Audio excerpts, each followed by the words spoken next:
Hi, Kate here with another video. Hope everyone is doing well. And again, if you enjoy my content, please like and subscribe. I'm up to, I believe, 173 subscribers. I thank everyone who subscribed. My last video got, I think so far, 230 views, which is a lot in a couple of days. And I appreciate the interest. Everyone who watches my video could try to subscribe. It would help me out a lot. Okay, anyway. This video is on Roger Waters, one of my main heroes right now, Roger Waters of Pink Floyd, and he had a long, interesting solo career. The more I learn about him, the more I like him. I'll discuss his history, his activism, his music, and so on. Before I do, catch up on current events here. So, I believe beginning of this month, earlier in this month of February, there was a train disaster, a train derailment in the town of East Palestine, pronounced Palestine, East Palestine, Ohio, a small town of about 5,000 people, kind of near the Pennsylvania border. Small working class or rural working class town. 150 anyway. The train line was the Norfolk Southern line. 150 cars derailed with two locomotives, and they were carrying vinyl chloride plus other toxic chemicals. Vinyl chloride is a powerful carcinogen, not to be confused with polyvinyl chloride, which is commonly used like vinyl siding, I believe, lots of other things. This is vinyl chloride, which is really dangerous. And so part of the town was flooded. So the authorities, at the behest of the rail line, what they did is they had what they called a controlled burn. They set this on fire, which made things worse, created toxic rain situation. Their aerial view is a huge toxic cloud over the town. As one observer said, I think environmental engineer said, they nuked the town to open a rail line. They wanted to open it really quick instead of pumping out the chemicals. They set it on fire, and they created toxic rain situation. So we don't know how bad this is. Looks like it's really bad. The authorities said everyone could come back to the town like 5 hours later, but there are cases, and I've seen this. It's not a rumor. I've seen this videos of this. A woman, her chickens died. She had a chicken coop. Her chickens died. There's one report, unconfirmed, but somebody said they let their dog out to pee. The dog didn't come back. I mean, really extremely dangerous chemicals out there, and made things really worse. There's also that area is near the Ohio River basin. It goes out to a large river network, several interlocking river networks in the U.S. parts of the northern U.S. Midwest. New York State goes out into the Great Lakes. On one hand, the Mississippi River Valley could potentially affect a vast area. We don't know this for sure. We don't know. I don't know enough about it. We don't know this for sure, but it's been called the American Chernobyl or Ohio Chernobyl. Some possibly could be potentially one of the worst environmental disasters in U.S. history, if not the worst. We don't know this for sure. We don't know the extent of it. But the odd thing is a media blackout. Biden, at the very least, it's catastrophic for the people of this town and the surrounding area. Okay, 5,000 people in the town. We'll say surrounding 10, 20, 30,000 people. At the very least, it's catastrophic for the people in the epicenter. But it's possibility of being catastrophic for a large number of people. We don't know this for sure. Now, Biden and Pete Buttigieg is the transportation secretary. They haven't said a word about it. No one, the media hasn't asked them either. There's a media blackout on this. I don't watch TV. I stopped watching TV years ago, but what I've heard, the legacy networks, ABC, NBC, CBS in the U.S. Are silent on it. They haven't said a word about it. I don't think CNN or NPR kind of seem to be downplaying it. And the media narrative is kind of, they do mention they're policing it. They're policing the narrative, which is insidious. They're saying, well, somebody on Twitter mentioned, I mean, it is people we know about. It's all over Twitter. It's reported on Twitter. Facebook, as far as I know, there's no censorship on Facebook or YouTube. But the TV and mainstream legacy TV radio networks aren't touching this. They're pretending it didn't exist. There's a meme going around, Pete Buttigieg as Marie Antoinette, which is apt.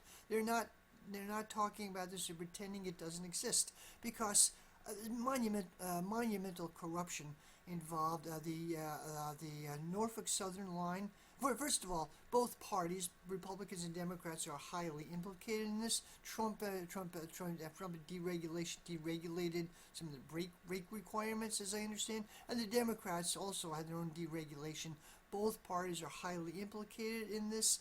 The Norfolk Southern line also is partly owned. Major shareholders are Vanguard and BlackRock, two equity firms, which last couple of years, especially with COVID, they buying up a huge chunk of the world's resources, which is Marx predicted, the centralization of capital. Marx predicted this. And so there's monumental corruption. There seems to be a campaign to delimit this. Like there's media policing of the narrative already. Someone on Twitter, people are talking about it, someone on Twitter complained about the media hysteria. Like, there's no media hysteria. The media is ignoring this. They're not even reading. There's no media hysteria. But then this person said, local people's women talking about her chickens dying and they're the local hysteria. Well, turned out the woman's chickens actually did die. I've seen a video of it. It's on video. Some of the stories are true. There's a lot we don't know. There's some independent journals. There's thelever.com, Lever.com, Lever. They've been posting a lot of updates on Twitter. They are reporting on it. Jeremy Lafredo, independent journalist, works for Rebel News, kind of on the right, and the Gray Zone, which is on the left. He's reporting on it. There's one journalist, a reporter, was actually arrested. Apparently, Governor DeWine, Governor of Ohio DeWine, corrupt figure anyway. Journalist asked him. It got a little heated, and the police asked him to leave. Said, "No, I'm a journalist. I have a right to be here."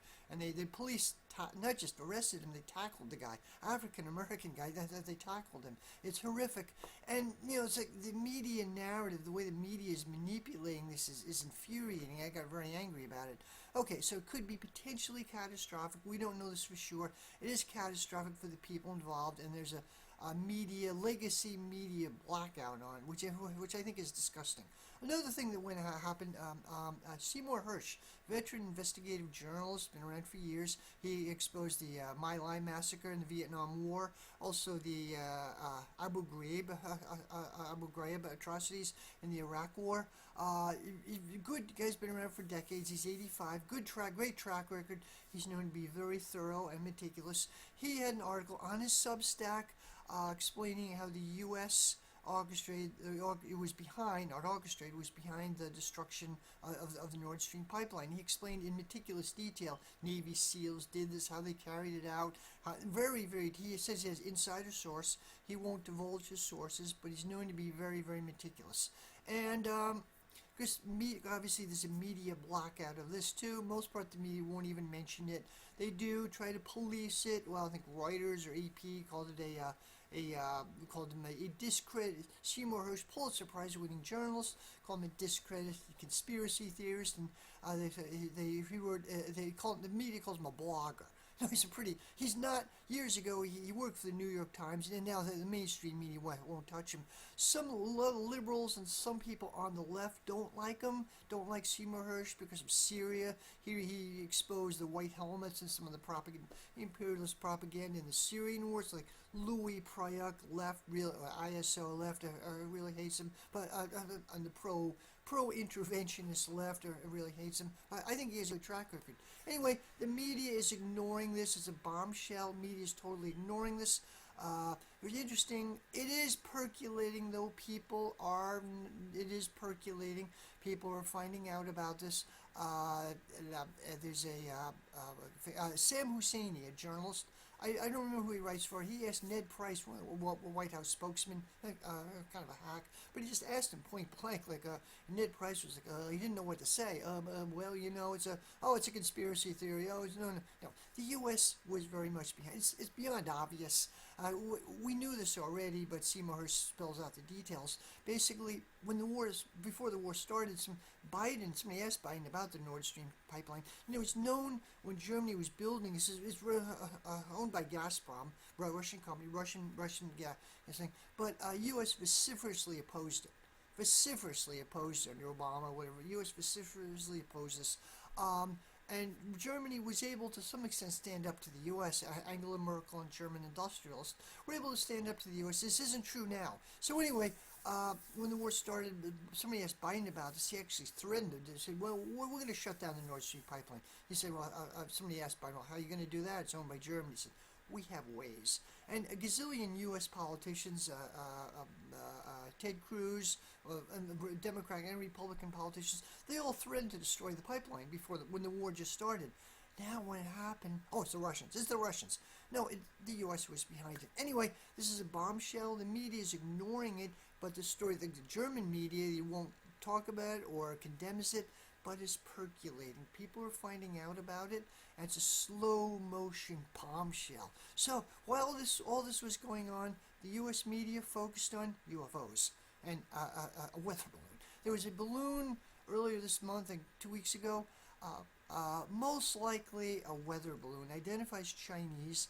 It could have been theoretically a surveillance balloon. I don't know. It'd likely be a weather balloon. People on the right say it's a spy balloon. People on the left, it's more a weather balloon. Most likely a weather balloon. Anyway, spotted over Montana, and the media covered it, like whipped up media, Cold War type media hysteria. There was this movie from the early 60s, The Russians Are Coming, with Jonathan Winters. Basic idea that if I remember, a Russian submarine was stranded. It's fiction. But Cold War era Russian submarine was stuck off Nantucket, and a little fishing village, and all the people went whipped up hysteria about it. It's kind of like the Russians are coming type hysteria. This Chinese weather balloon, saturation media coverage. This Chinese spy balloon was. They spotted over Montana. They shot it down over Myrtle Beach, Florida, as I believe. So the saturation media coverage that then there were other unidentified flying objects. Apparently Trudeau, Prime Minister of Canada, asked the U.S. to shoot one down over Canada. It was near the U.S. border. Then another one was sighted in the Midwest, over the Great Lakes. The one that was shot down over and then when Air Force spokesman said, you can't rule out aliens. Oh God. The one that was shot down over the Great Lakes, it turned out to be a hobbyist balloon. They were a balloon like what they call pico balloons, small like air balloons, which are hobbies, not big enough to carry people, but like they're hobby people do this as a hobby. They're balloon clubs, and they're between like $15 and $200. Some of these smaller balloons, the Air Force shot this down, made a big deal about it. By the way, to shoot these down is really expensive. The ammunition or missiles they use are really expensive. So the media had this insane hysteria. There was speculation about aliens. Not a word about what was happening in Ohio. Not a word about the Seymour Hersh bombshell article. Oh God. A couple more things. One thing I'd like to mention today is February 19th is an anti-war rally against this escalation. We're on the brink of nuclear war. I'm quite serious.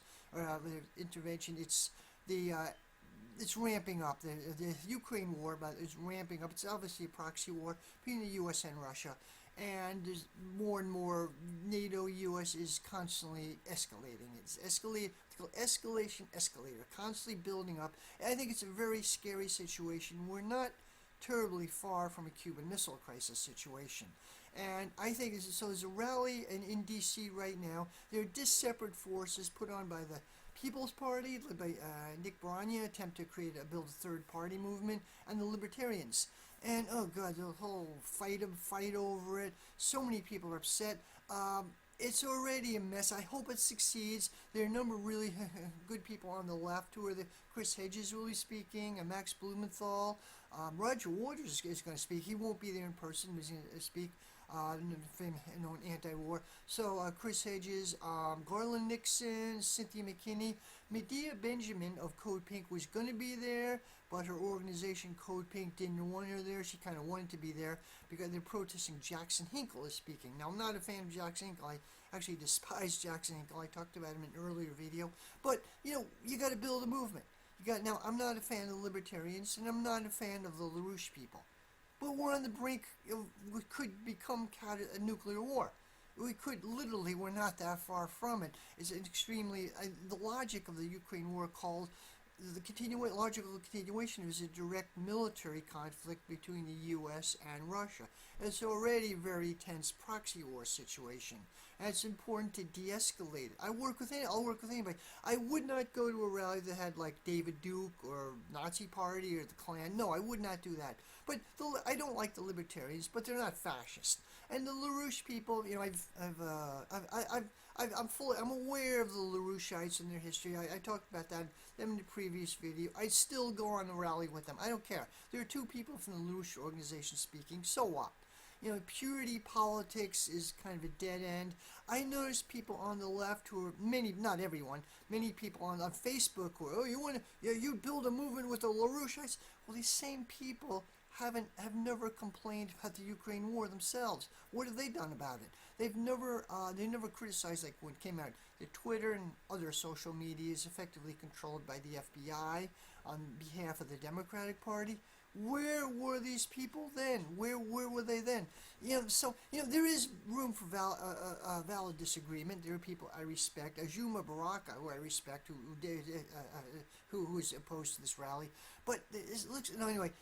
Danny Haifong, Black Agenda Report, his YouTube channel, he interviewed Scott Ritter, who I think is one of the most perceptive critics of this, and they explained how this whole thing became a total mess. Scott Ritter was originally invited to speak at this event, and he originally didn't want to do it. He said, okay, they convinced him to speak. Then, a couple of weeks later, he was disinvited. He has a criminal conviction against him. Long story, he was accused of being a pedophile. And he did 3 years in jail for it. He's my take, and he explained this. He's not a pedophile. He was set up by the FBI. He did some stupid stuff online, and I don't want to get into this too much. I really don't want to get into this too much. He's never committed an act of pedophilia. He was set up by the FBI. He did some stupid stuff online. Anyway, so said all right. So they disinvited him. Then some of the other speakers really protested this, and so they brought him back. Then people from the Libertarian Party, who will be speaking, including Scott Horton, who wrote a book on the Afghan War, which is supposed to be Afghanistan War, which is supposed to be really good, and other people really bitterly condemned Scott Ritter, and Scott Ritter said it was libel. He's going to sue them for libel. He got very angry, saying, anybody accuses me of pedophilia, I'm going to beat the crap out of them. I have a sense of honor. No, I did some stupid stuff online. I assumed these people were, it turned out it was like a 40-year-old FBI agent who was trolling him, and Scott Ritter sent the guy dick pic or something. Stupid thing to do, but, he was set up. So, I'm not going to go on to that too much, but so anyway, the Libertarians bitterly condemned him. Scott Ritter, his film his fellow speakers, so he was going to sue them. But the lawsuit would have wrecked this event. So then he said, "I'm out of here." So he and Danny Haifong discussed this, and they were kind of on the same page. I wish them well, but the Libertarians are a mess. Not because they're Libertarians, but they're hard to work with. So anyway, I hope this event is successful. I'm going to see if I can watch the live stream today. I hope it's a successful event. I obviously won't be there. I think it's important to work with anyone who's anti-war. I go on the Tucker Carlson show, and I don't like Tucker Carlson. Some of the stuff, his views are reprehensible. But I'd go on the Tucker Carlson show if he asked me.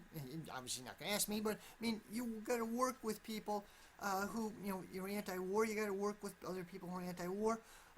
As I predict, I think the initial opposition to this will come from the populist right. The Democratic Party over the years has destroyed the anti-war movement, with the help of parts of the left as well, the ISO left, or some segments of the left have destroyed the anti-war movement. And we have to rebuild it. And I'm hoping to be involved more in local activism. There are local demonstrations. So I hope this is a successful event. It looks like it's going to be a mess, but we have to start somewhere. That's my take on it. Okay, now, now onward with the show, Roger Waters. Okay, before I talk about Roger Waters, I'd like to briefly talk about Joan Baez. Now, I'm hoping I pronounce her last name right. I always said Baez is Baez, I believe. Sorry, I apologize if I got the name wrong. Okay, she was a legendary folk singer in the 60s and 70s, anti-war activist, civil rights activist, legendary figure. She's part Mexican-American, part Scottish. She got racist abuse when she was growing up. She described this. She She started her career as a folk singer, like in Cambridge in the Boston area. She was a student in Boston. She started like, but I lived in the Cambridge area. Now it's all Harvard Square is totally yuppified, but back years ago, at the like bohemian area, coffee shops. Then she moved to New York. She was part of the New York folk scene, East Village folk scene. Folk scene. She had an on and off affair with famous on and off affair with Bob Dylan. She was an anti-war activist. She played at Woodstock. She played with like Latin American Victor Yara and Mercedes Sosa, Latin American leftist singers. Very famous figures, Quaker pacifist. Um I read two. Now, I'm not a pacifist. My politics are probably much further to the left than hers, but I thought she was an interesting, a compelling figure. I read two biographies of her, two autobiographies. One she wrote in 1969, Daybreak, and it was interesting. Kind of, it sounds like a naive, childlike. I mean, well written, but kind of like sort of a flower child, a bit naive, bit kind of interesting. Other books, the later books she wrote, and I'll have to look at my notes here. And A Voice to Sing With she wrote that in 1987. I saw it at the college library. I read it years after she wrote. I read it. Was interesting. It was really interesting. What I she one thing she talked about an event. I think it was Live Aid or the event put on by what's his name, Bob Geldof. I don't know what it was. Some benefit. A lot of rock bands were there, and Metallica, AC/DC were there. Bands like that. And they said to her, "Hey Joan, your music means so much to us." And she was nice to everybody, but she kind of rolled her eyes like, "Oh God," like AC/DC telling Joan Baez how much their music meant to them. Metallica stuff like that. But, then she said, around that time, she spent time in Plainfield, Vermont, which is near where I used to live at one time. It was the center of Goddard College, which is an alternative college. They closed about 10 years ago. But she said, people live there were spent decades as activists. They were, they decades in struggles, and they had their own wounds and own things. And she said she could empathize. She felt more simpatico with those people than with these big hair bands and heavy metal bands telling her, giving her lavish praise, and they probably never heard of her a week early. She felt more. I could understand that. And I got reading her book. She's probably more not really a leftist, more a liberal left, a rad lib, but that's cool. I thought she was anyway. She talked about an affair with Bob, obliquely referred to it. Bob Dylan was kind of an egocentric jerk, but she handled that really well. She had an affair with a relationship with David Harris, who's an activist that they moved to.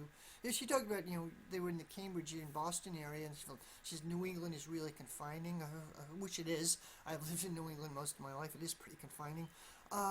It is, so she moved to California. They were in some commune for a while. They broke up.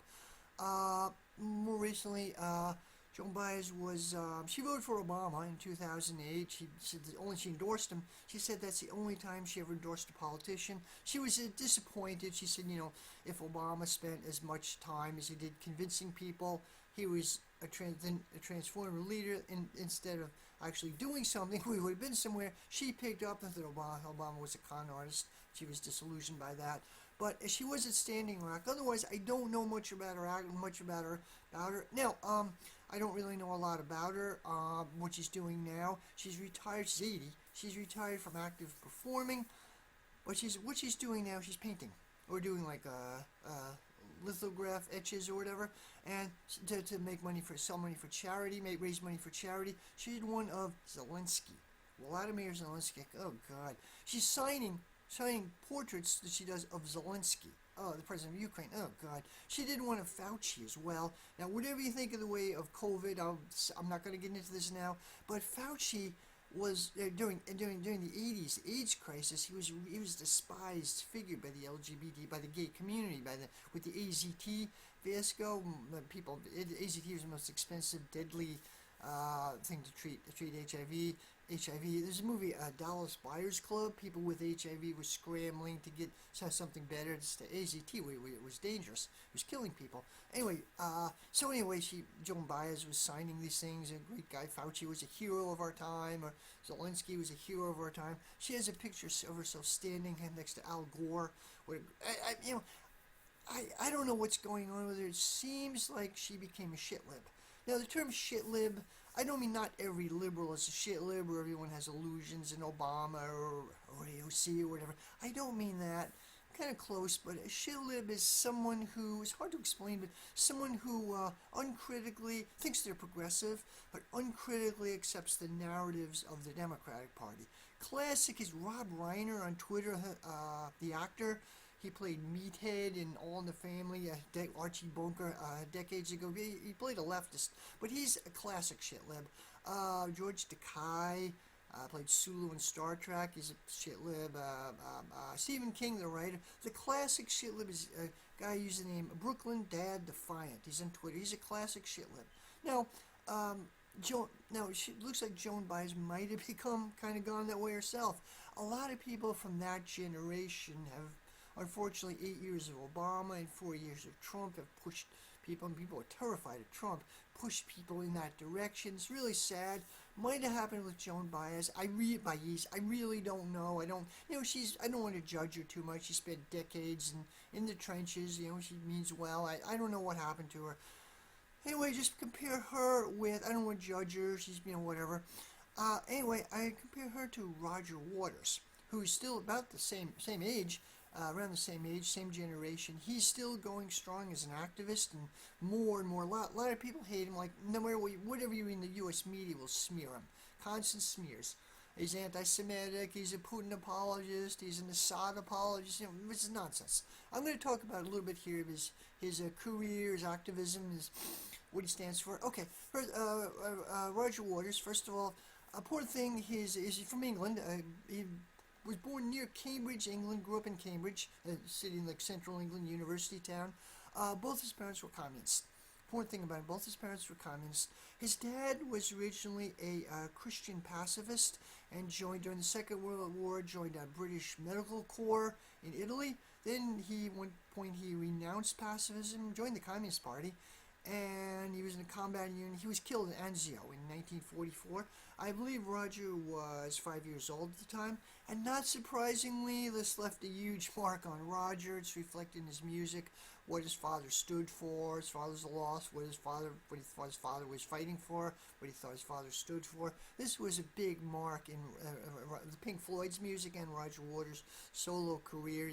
He's written songs about his father. This is a big mark, big shadow there. His mother, after the war, was in the Communist Party herself, very much of an activist. They went to ban the bomb movement, ban the bomb marches. Roger's mother went to ban the bomb movements and protest together. They had meetings that left. There was some entryism. Like, his mother was in the Communist Party. I don't know. I assume it's the CPGB, Communist Party of Great Britain, but I don't know. It doesn't matter. But they had some entryism into the Labour Party, and they had meetings in their like Labour Party, Communist Party meetings at their house. And Roger says his mother said two things to him, which were really interesting and left a mark on him. One time his mother talked about the Quakers. They had Communist Party had meetings at the Quakers, the Friends Meeting House. By the way, when I was in Socialist Alternative in the Boston area, we used to have meetings at the Quakers Friends Meeting House in Cambridge area as well. Interestingly, the Communist Party would have meetings in the same place, like next couple rooms over. So the Trotskyists and the Stalinists would have our meetings in the same time. Anyway, So Roger Waters' mother said, I'm an atheist. I don't believe in God. I'm an atheist. But the Quakers are good people. They're really good people. And I see what she meant. Like Roger Waters said, that left a big impression on him. Like he worked with other people from other beliefs, other religions. I think he's an atheist himself. I'm not really sure. But he worked with Muslims, Christians, Buddhists, Jews. Well, he worked with all kinds of other people of different religions and different beliefs. Another thing his mother said to him, one point, I think he was like 14 or 15, he was for a while was concerned about the problem of death. Someday we're going to die. And I went through this stage too, around the same age. And he asked his mother about it. And his mother sat down, talked to him, and said there are going to be times in life when you're confronted with difficult questions, and there are going to be things you're going to have to figure out for yourself. And when you do, read as much as you can about this. Understand both viewpoints. Read, get a grasp of the issue. Understand whatever the opposing side, understand where they're coming from, and try to read as much as possible. Roger said he took this to heart. Like recently, a couple months ago, he was interviewed by the CNN hack Smirkanish. I think his name is Michael Smirkanish. He's like the CNN geopolitical analyst. He's a hack, neoliberal and neocon hack. But he was kind of posed. They posed as being friends. Got a little heated. They posed as being friends.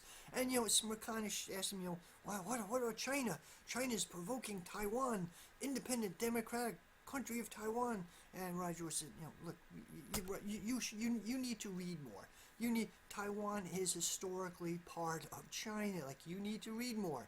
And and this was the full thing wasn't broadcast on CNN, by the way. Interesting. So anyway, okay. So Roger Waters also went to a very strict boys' school, a kind of repressive atmosphere. I don't have all the details, but this is reflected in their music as well. Like the Wall, Pink Floyd's The Wall, references that. Okay.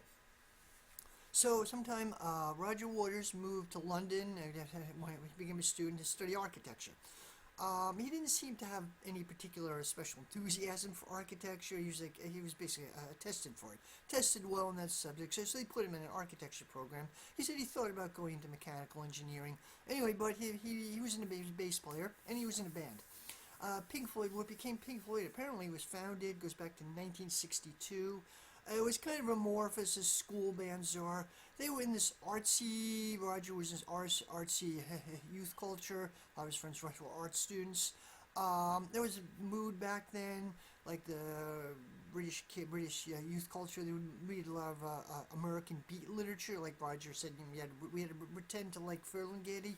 They wanted to be like the type of guy girls would like. So they had a fantasy of being a guy who'd go on anti-nuclear marches and be into Kerouac. Kind of fantasy, like a beat intellectual activist kind of fantasy.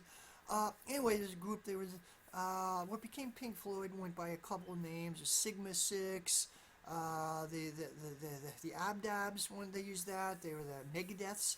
Name came from the anti-nuclear movement. They used a couple of names like that. Original lineup, the original front man was a guy named Bob Close. He was the son of his parents who were Polish refugees from the Second World War. He was the most musically developed, only one who could read music originally. He understood music theory. Most musically developed. There was Roger Waters, and I'm consulting my notes here. Roger Waters, Nick Mason, Richard Wright, and Richard Wright. So anyway, Bob Close left the band. His parents put a lot of pressure on him to continue his studies, like rock and roll, just degenerate rock and roll stuff, just complete your studies. And ironically, he probably would have done really well if he stayed in the music, British rock scene, but he did something else. I think he kept in touch with the band. And he said, and he had in one interview, he had a really interesting statement, said, I had to leave Pink Floyd in order for them to become Pink Floyd. Like, they can't use musically so much more developed. They had to come in. He had to leave before they could come into their own. So to replace him, they got Sid Barrett, who was a childhood friend of Roger Waters. He lived from Cambridge. He lived literally a couple houses down, kind of a childhood friend. He was an art student, came down to London, and he was an art student, and he was a musician. He joined this group. And Pink Floyd was very much part of the English psychedelic movement, like 65, 66, 67. They played a lot at a club called the UFO Club. I think it's British English for UFO, UFO Club. There was a psychedelic era. There was the Grateful Dead in the U.S., bunch of San Francisco Sound in the U.S., and so there's a group. So this hit England. Pink Floyd was the foremost band in that scene for a while. They had trouble. They had very much of a psychedelic sound. They had trouble finding a producer, actually, when they wanted to make records, because producers didn't really understand their music. They were highly experimental. So they had two singles before they released an album. The first single was Arnold Lane. It's about a crossdresser. A little odd. It was moderately controversial. It was banned from the BBC. But their next song was See Emily Play, which was a big hit. Great psychedelic song. They play on the radio sometimes still. Great song. Their first album was Piper at the Gates of Dawn. Came out in 1967. I believe August of 1967. The title comes from Wind in the Willows, which was Syd Barrett's a children's book by Kenneth Graham, Syd Barrett's favorite. Very evocative title. Interesting album, very trippy. There's one guy, time in the album, there's somebody with a Scottish accent speaking Scots Gaels. I couldn't really understand them, but it's a pretty wild, pretty interesting album to listen to. Pretty way out, a pretty way out album. And it got very successful. Pink Floyd was very successful very early on. Um, Unfortunately, Syd Barrett struggled with mental illness. We don't know exactly what happened. He was long periods of time he wouldn't respond. He would just stare into space. He'd become increasingly disengaged, acting very erratic. He's known that he was doing large quantities of LSD. Uh, Pink Floyd, for the most part, was not really into the rest of the band was not real heavily into drugs, except at the early stage. But Syd Barrett he got in with a group of people who were doing lots of acid. And I don't know if this caused his mental breakdown or exacerbated it. In one interview, Roger Waters seemed to think he had schizophrenia. Possibly would have happened anyway. I don't really know. I've done acid a few times myself, or more than a few times. Maybe it's like a crapshoot. Some people might be genetically susceptible. I don't really triggering schizophrenia. I don't know that much about it. There's a lot of debate. Around that same era, Brian Wilson, the same thing, he struggled with mental illness, which might have been exacerbated by drugs. I don't really know. Anyway, so they had after their first album, Pink Floyd had a tour of the U.S. I think 1967, they had a tour of the U.S., but had to be aborted because Syd Barrett was acting increasingly erratic.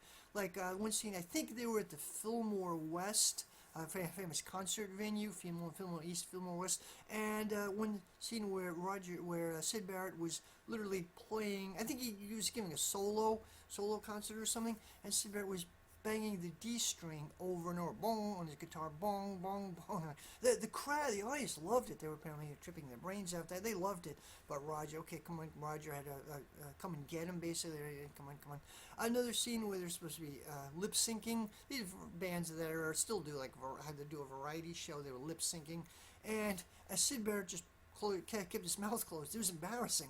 And he was acting increasingly erratic, like he wouldn't react to things. He didn't know where he was. They were in L.A. and was talking about Syd Barrett kept talking about what a great city Las Vegas was. He didn't know where he was half the time, and the tour basically had to be aborted halfway in the middle. When they came back to London, Roger tried to set him up with Syd Barrett with his therapist. He had an appointment to meet, what's his name, R.D. Laing, the famous radical psychotherapist of that era. He wrote this book, Politics of Experience. I read it years ago. I think his theme is no such thing as mental illness. I don't know. Anyway, apparently Syd Barrett, as Roger Waters drove him there, and Syd didn't get out of the car. He refused to leave the car.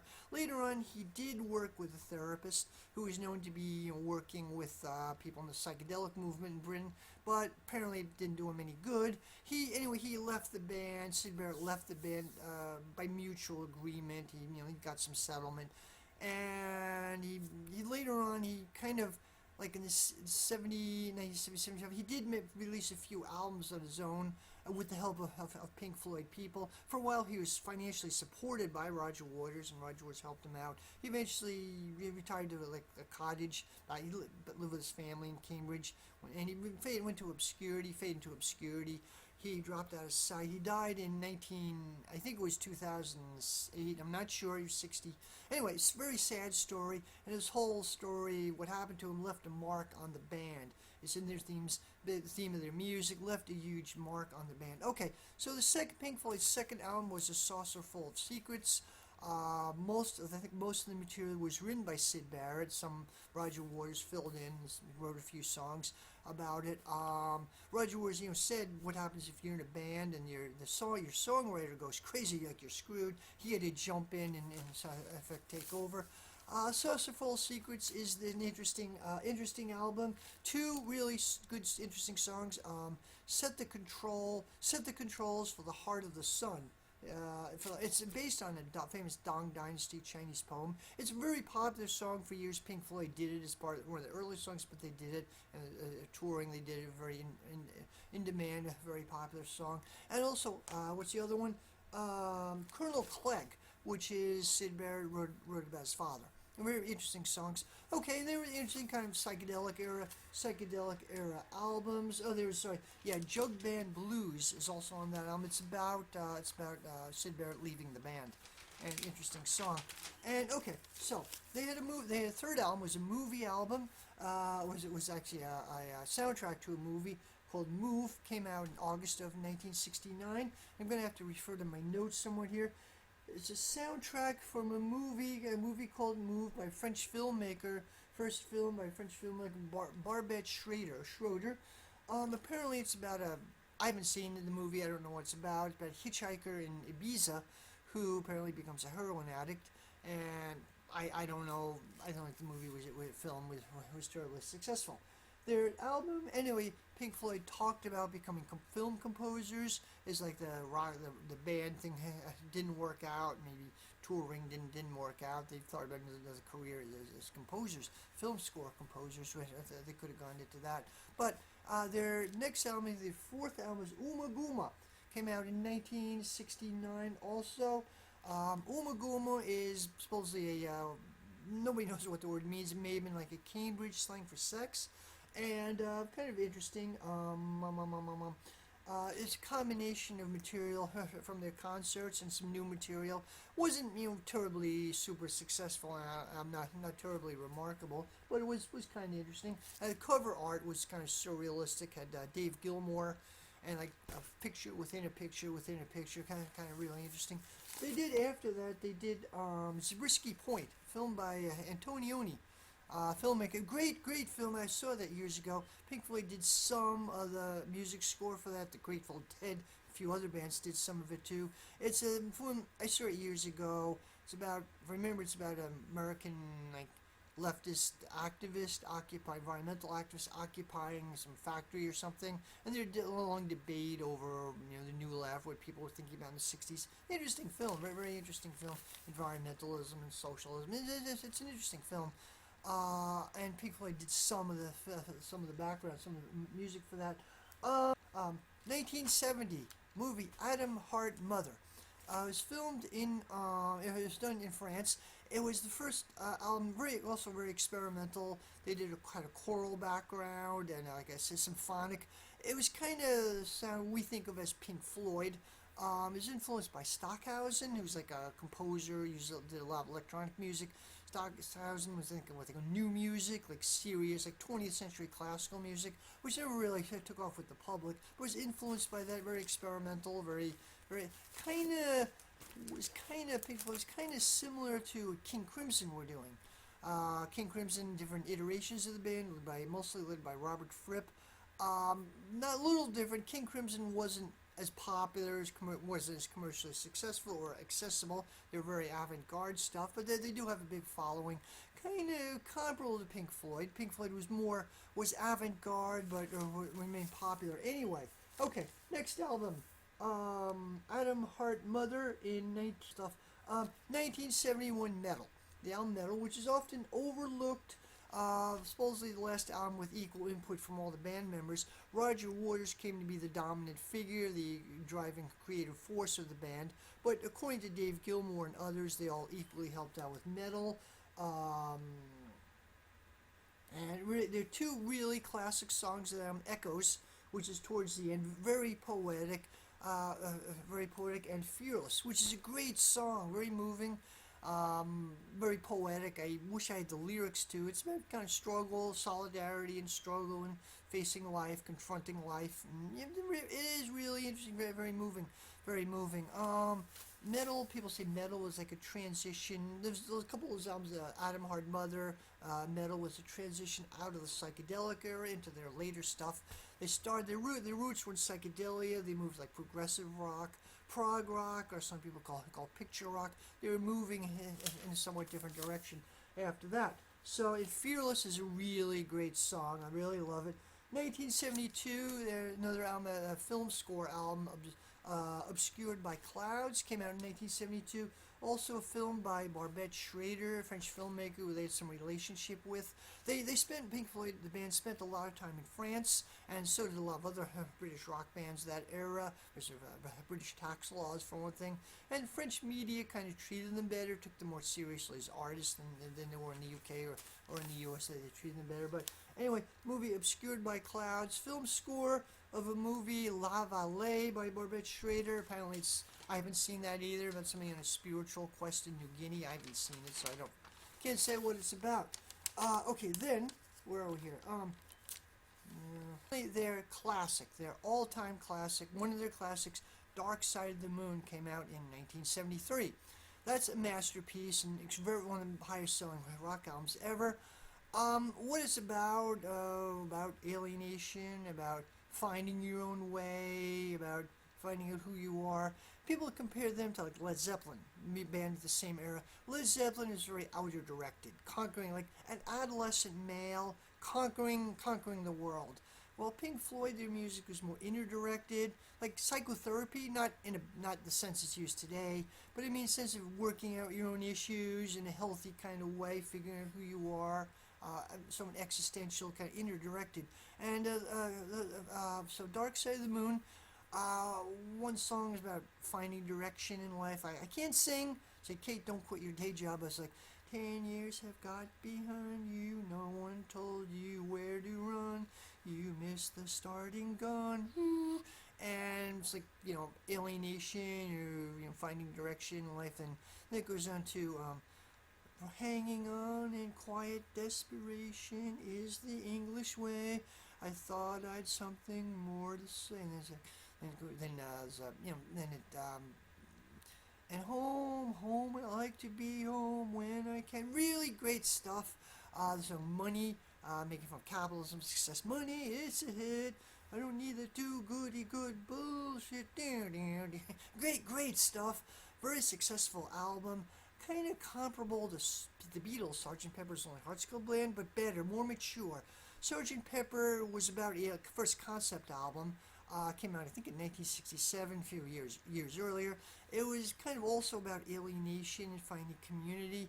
But the Beatles had this like hippie utopia, smoking like I get high, a little help from my friends, like community smoking, tight-knit, smoking weed in a hippie community, like a petty bourgeois utopia.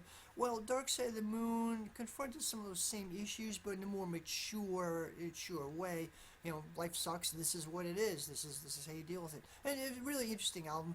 Also, a tribute to Syd Barrett in a way. There was kind of a tribute to Syd Barrett. There's like the lunatic is in there, becoming mentally, and when the band you're in breaks up many years too soon, I'll see you on the dark side of the moon. And I know, Kate, don't quit your day job. Okay, so I can't sing, obviously, but a really excellent, really amazing album.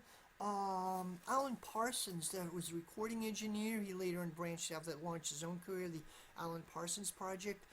He was a little upset. There was apparently, he felt he didn't get the credit he was due from Roger Waters and Dave Gilmour, who kind of led the project. He felt he didn't. Pink Floyd, the band, by the way, made a lot of money out of that. Very fantastically successful. I'll have to say there's the Wizard of Oz theory kicking around for years that was done as the music score for the Wizard of Oz, like it's timed. There's a rumor going around the internet for years. In fact, somebody asked Roger Waters and David Gilmour what they thought about it. They just kind of laughed. They thought it was funny. Rumor probably isn't true, but it's called the Dark Side of Oz, or the dark side of the rainbow, or whatever, different versions of that. Okay, so album after that was Wish You Were Here, a masterpiece, a total masterpiece. It's about a lot of things, about alienation under capitalism. It's about the corruption of the music industry, like what Roger Waters called the executive management style, very impersonal. Very companies are trying to make a lot of money out of their performers, but hey, have a cigar, you're gonna go far. By the way, which one is pink? Really great, goofing on the corruption and the music, impersonal nature of the music business. It did talk, a couple songs really talk about commitment, like one song, "Shine on You Crazy Diamonds." That "Shine on You Crazy Diamond" is explicitly about Syd Barrett. And there's another song too, which Wish You Were Here, the title song, Wish You Were Here. And two lost souls swimming in a fishbowl year after year. Great stuff. Great, amazing stuff.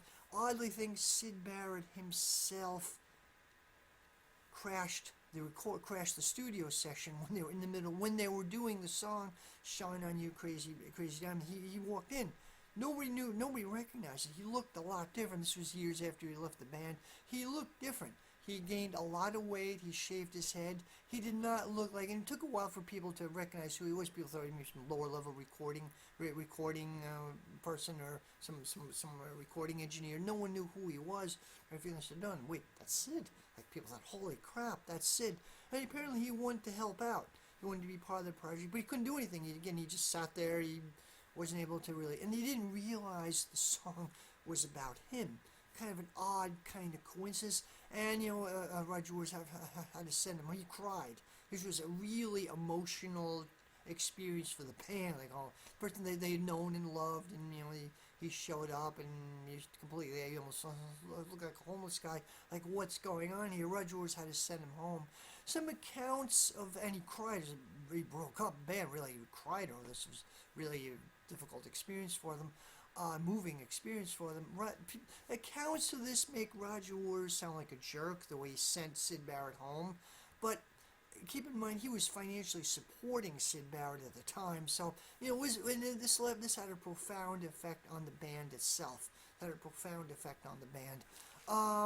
So anyway, where were we here? So Animals. Animals came out in 1977. Another masterpiece album. Now, to explain Animals, I'm going to read off a review here, a brief part of a review. Animals is partly about class struggle. They're pigs, dogs, and sheep. It's sort of a nod to George Orwell's Animal Farm, but goes in somewhat different directions. It's about class struggle, social struggle, and it is very political, implicitly political. Let me get to my other, here we go here. And, like many great records, Animals is both a product of its time and a timeless commentary on some of humankind's most worst political instincts. The faint gleam of hope at the end of the album in part 2 of Pigs on the Wing is a reminder that humans find ways to stick together even amidst the turmoil of a cravenly capitalist world.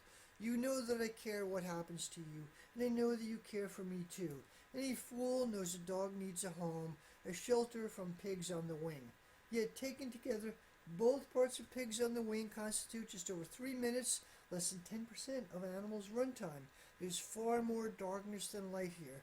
A reminder that momentary optimism is no substitute for a bold challenge to a world where people are put into boxes as means of exerting power. I thought that was really interesting. That sums up Animals better than I could. Really interesting take on it. Okay, so Animals came out in 1977. Then, where are we here? The Wall came out in 1979. The Wall, again, a masterpiece, very popular. Pink Floyd is an album. Pink Floyd's band that produced really good art, but also bestsellers, also very popular as well. They struck a chord with their music and expressed how people were feeling. The Wall came out in 1979. It's a double album. It's a rock opera. The term rock opera wasn't used as far as I know, by the late 70s, 80s. The term wasn't used. It sounded kind of 60s-ish. I think the first rock opera was Tommy by The Who, and then there was Jesus Christ Superstar, and The Age of Aquarius, a bunch of others. And rock operas became increasingly derivative and schlocky, so the term kind of faded out of use, but this was a rock opera, very much of a rock opera. It's about a rock star named Pink. Now, part of it is based on Roger Waters' life. Part of it is based on Syd Barrett. Part of it is based on who knows what. The character Pink, his father's killed in the Second World War. I believe he had Anzio. His father is killed in the Second World War, and this left a mark on him. And his upbringing, his neurotic, overprotective mother, which probably was not true of Roger, but he's a neurotic. I'll put all my fears into you, mother. Mother, should I run for president? One section where the guy Pink growing up is gets all the neuroses and insecurities from his mother. And very moving segment there. So then he goes to this really strict boys' school, and then he, as a musician, he becomes increasingly a successful musician, but he becomes increasingly distant from people. He builds a wall. His defense mechanisms. He builds a wall. At one point in the movie, sorry, there's a film version of it which came out a couple years later, which Pink Floyd collaborated in, which is really amazing stuff, a lot of hallucinatory imagery. So Pink, one stage he becomes increasingly remote, increasingly walls out the world. His wife or his girlfriend leaves him for an anti-nuclear activist, and kind of interesting. There's one scene there, and my dogs are getting restless, but they'll just have to wait. So anyway, then he had this scene, culminating scene is a concert. Pink gives a concert, and he has an alter ego as a fascist. And the scene, like, I can't sing, but Big Pink isn't well. He stayed back at the hotel. He sent us along as a surrogate band. We want to find out where you fans really stand. And are there any, he goes, this is racist, are there any queers in there tonight? Put him up against the wall. And that one looks Jewish, and that one's a, and he goes on and on like that. And then he does this persona as a fascist to like hide out the world. Block out the world. There's one he even says, Pink sings, if you want to find out, you have to find out what's behind these cold dead eyes. His real self is behind all these defense mechanisms. And then at the end he breaks through the wall, culminating scene. There are a couple of things. There's in the film, there's in the album, there's Vera. Does anyone remember Vera? It's about an English singer. I forget her last name, but pop singer, very popular during the Second World War. Now nobody heard of her, but anyway, there's a tribute to that generation, his father's generation, tribute to that generation. Not in like the greatest generation propaganda we got, but the fact that what these people stood for, So anyway, the movie film version came out, when they were recording The Wall, there was a lot of apparently tension within the band. I don't know all the story. Some of the members had financial problems, some of them had relationship problems and personal problems. Bob Ezrin, the recording engineer, kind of helped them through this and worked out. And there were building up pressures being in a band, especially a successful band. You're under a lot of stress. This was reflected in some of their early albums, like I Wish You Were Here, reflected in some of their stuff. The tensions of the music industry, their touring can be brutal. Touring can be really, really brutal. The pressures of fans, pressures of the industry. And musicians, successful artists often have leeches who, like music industry, latch onto them and making a lot of money out of them, but push them beyond what's healthy for the performer. This happened with Michael Jackson. It happened with lots of other people. People like pushing them beyond what's healthy for the performer, and this happens a lot. So this was kind of reflected a lot of tension in the band. Earlier interview when they were doing metal, or when somebody interviewed them in France, and somebody asked Roger Waters, "Are you a political band?" I said, "No, we can't. How can we? We're politically in so many different directions." It appears that Roger Waters was more political. David Gilmour did not want to be as political. There was some tension. Pink Floyd's mostly, the Wall's most Roger Waters.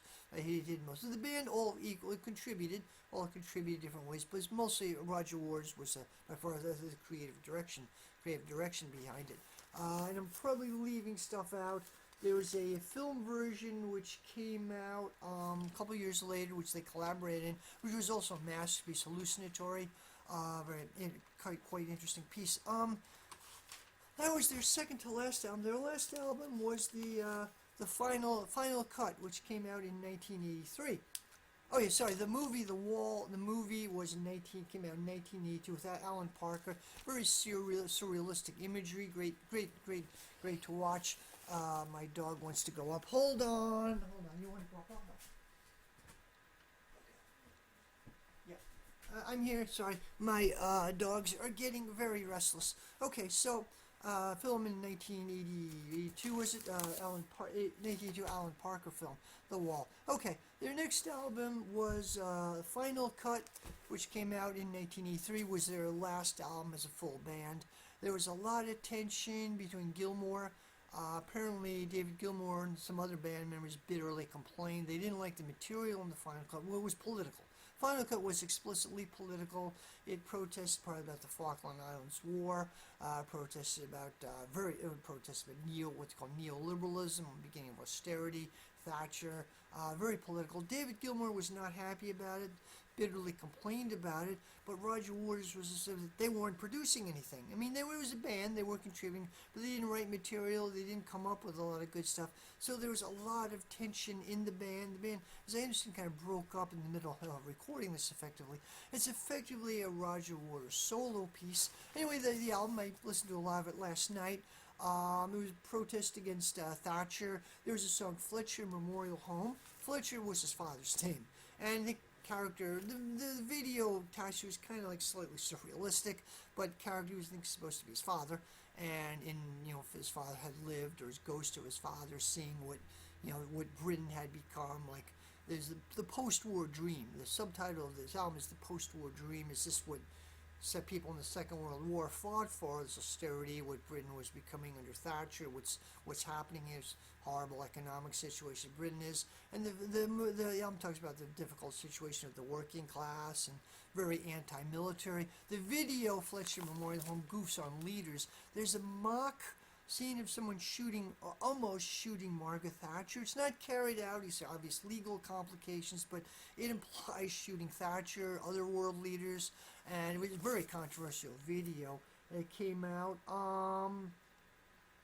It's a really good album. Really good. It's a good album. Really interesting album.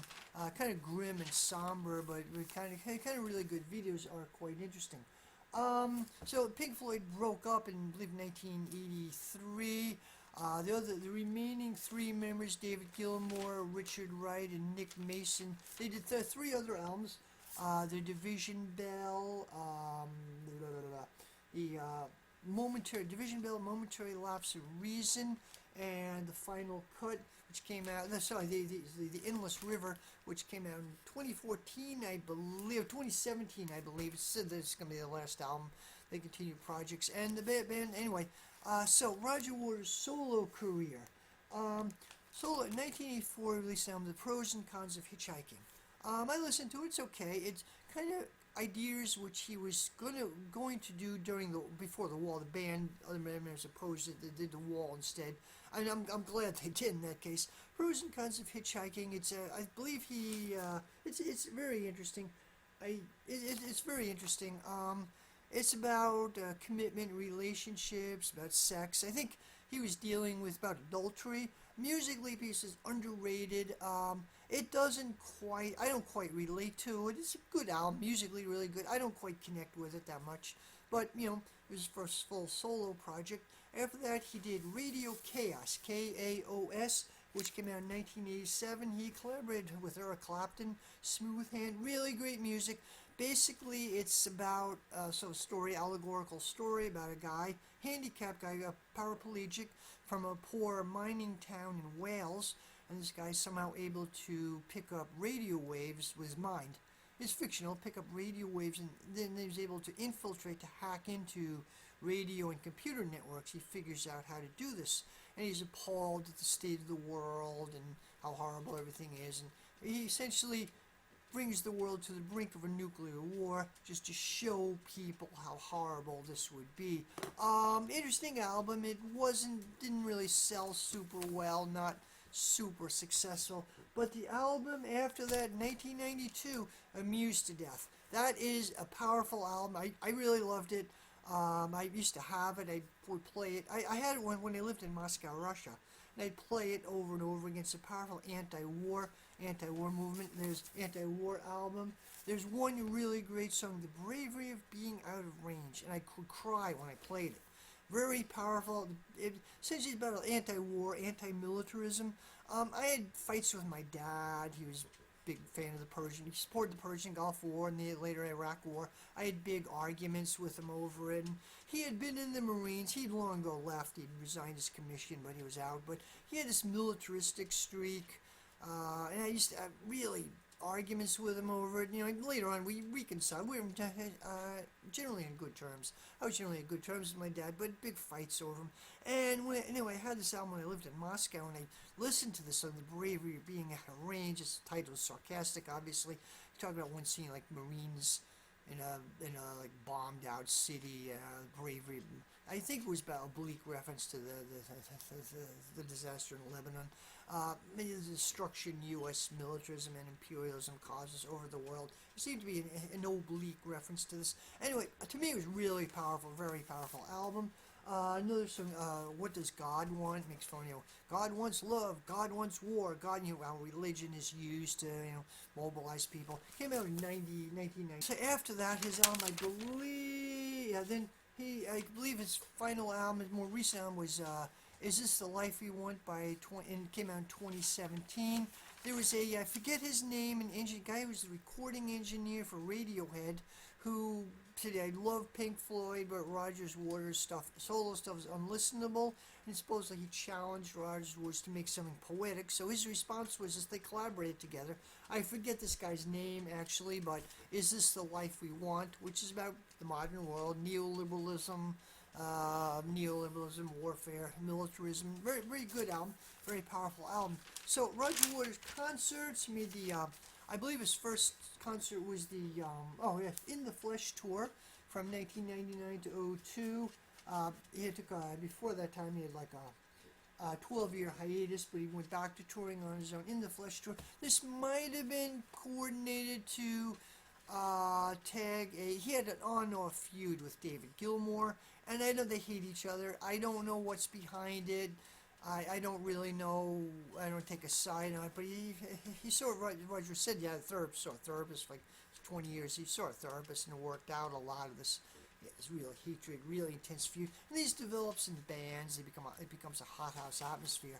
Had In the Flesh tour from 1999 to 02. Said Dark Side of the Moon live tour from 06 to 08. This was very political, being a very political tour against militarism, fascism. The Wall tour Wall Live from 2010 to 13, also very anti-war, and he invited people in the audience fans to send in photos of loved ones who died in the wars. It's very anti-war and anti-militaristic. It was a very anti-militaristic tour. 2014, Roger Waters worked on released a documentary about that tour. In 2017, there was the Us and Them tour, very anti-Trump. In fact, they got a lot of people upset. Some of them, when he condemned Trump, some of the imagery condemned Trump, and people booed it. A lot of people walked out. I think it was Visa and MasterCard ended American Express ended their relationship with him. But it was anti-Trump, and also was anti-militarism. People said, and Roger Waters said, I find it very strange that people, who've known my Pink Floyd for the past 50 years, all of a sudden they know what we stand for. All of a sudden, people get upset about this. And then in 2007, by the way, he got a lot of controversy. 2007 sort of began his recent career as an activist about Israel. He formed a concert in Tel Aviv, in Israel, and then Palestinian fans told him, like, we can't see your show. We love your stuff, but we can't see your show because the wall, the barrier, the Palestinians were a segregated apartheid society. So I think in 2006, he had a planned concert in Tel Aviv, and his Palestinian fans convinced him not to go. Instead, he gave a concert in a mostly Palestinian area in Nev Shalom, I believe it's called, and he got into. Then he had a campaign to try to convince other bands not to go. He supported BDS, Boycott, Divestment, Sanction. He had an open letter in Salon.com to try to convince Bon Jovi not to go, not to perform in Israel. Didn't succeed. He had a big feud with Tom York of Radiohead. Big fight over it, actually, over BDS. And I support the BDS movement, Boycott, Divestment, Sanctions. Many socialists don't, actually. I was in socialist alternative. They actually don't support it.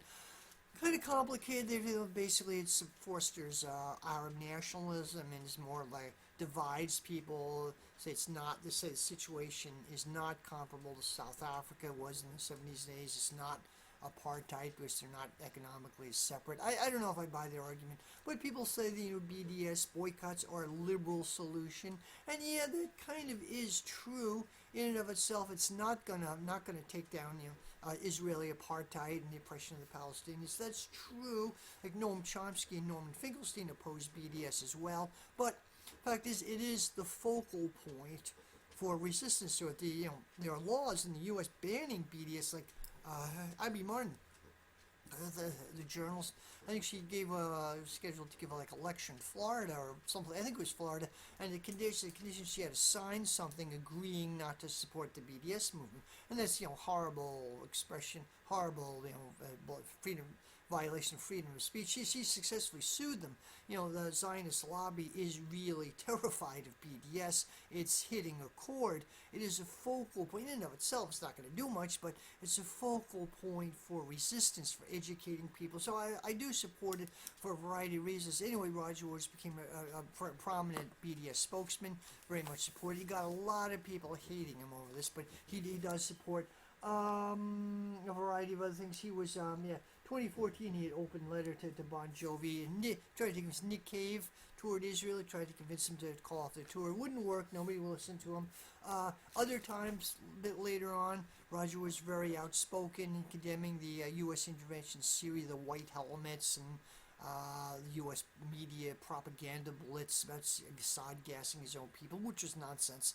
And he got widely criticized from the Louis Pryack left and the ISO left, Third Campus left. They really hate him, which is why I like him more and more. In 2020, he had he allowed to say, he gave permission for an Iranian-Canadian rock band to do a version of his song from the wall, hey, against the mullahs, the theocracy in Iran. Hey, Ayatollahs, leave the kids alone. Anything like that. He's solidarity with Stephen Donziger, a lawyer who is an activist against Chevron in Venezuela and elsewhere. They did a couple of years in jail. They really screwed him over. And Roger Waters paid part of his legal bill. Roger Waters is an Assange solidarity activist, very outspoken. His current tour is I forgot the name of his current, This Is Not a Drill tour. It was interrupted for COVID. They had the lockdown sessions, which are group people were in the studios in different parts of the world, and they were contributing to this. And very moving. It's on YouTube. He released it for free. Really great stuff. Really very, very moving. He did newer versions of his songs, The Wall and Mother, and really moving in a lot of ways. And his current tour, he continues to This Is Not a Drill tour. And I haven't been to it. I know people have. The imagery is pretty amazing, as Assange, support Assange, and very differently, very, very political. Some of the opening scenes of there, someone announced or write and announce, if you're a fan of Pink Floyd, but you can't stand Roger's music, just please fuck off and go to the bar. Say it in a nice way. This is going to be political. It may offend people, but this is what we do. So his tours are a form of activism. And he spoke on CNN, spoke everywhere. A friend of mine saw him in New York City, a small rally in support of Assange. He spoke. Really an amazing figure. He's a hero. I really like what he does. He's going to be speaking at the rally today in D.C. I support him. A few minor things I may disagree with here and there, but I think overall he's a hero. He's an example of what musicians should be doing. And I hope you enjoy hope you enjoy my video. And please like and subscribe if you like it, or even if you don't. Anyway, my dogs are getting super restless. I'm going to have to let them out. And thank you very much. Bye-bye.